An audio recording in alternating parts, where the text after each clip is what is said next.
whole bunch of tomatoes and a whole bunch of one kind of tomato, unfortunately, because I have a small garden this year, but we can't eat all of them. So we're going to roast these. I've got the temperature on the oven set at 400. You're supposed to drizzle olive oil over these, but I like using a spray spray olive oil because it covers better and it's just easier. And we're going to do some salt, a little pepper,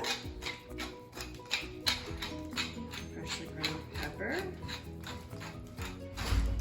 and a whole bunch of chopped garlic, sprinkled liberally.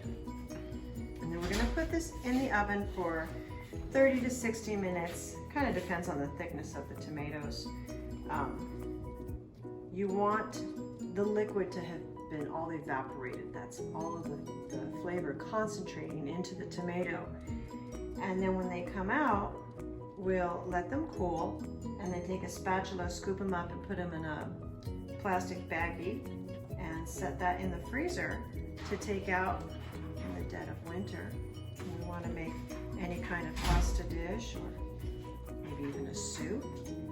And because we're going to scoop this all up and put in one bag or two bags if you want to do smaller portions to do it.